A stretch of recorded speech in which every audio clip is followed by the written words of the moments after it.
That night, the rain pounded so hard on the windows that it sounded like someone outside was clawing at them. The electricity went out several times.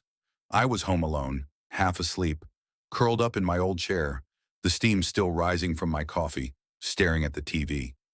At 2:47 a.m., my phone rang. Who would be calling at that hour?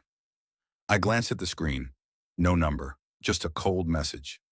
Unknown caller. I hesitated for a moment. Normally I wouldn't answer, but I felt an inexplicable urge. Maybe it was bad news. Maybe it was an emergency. With a trembling hand, I picked up the call.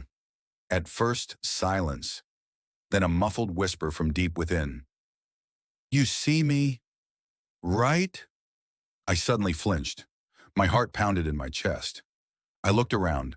The house was silent, only the sound of the rain. But that whisper wasn't coming from the phone's speaker. It was as if it were coming from inside the room.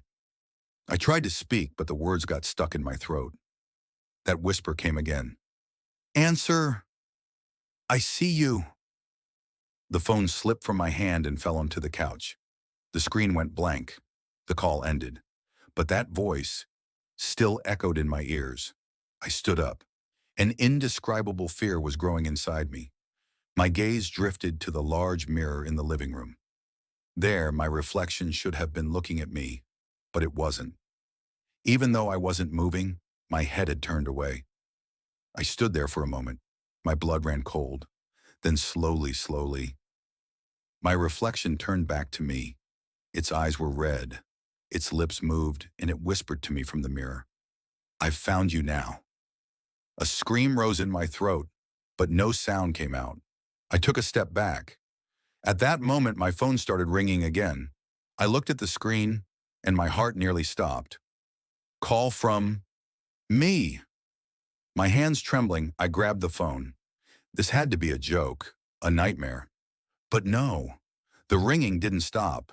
Then a muffled breathing came from the corner of the room. The truth was slapping me in the face. I wasn't alone in the house. I slowly turned my head.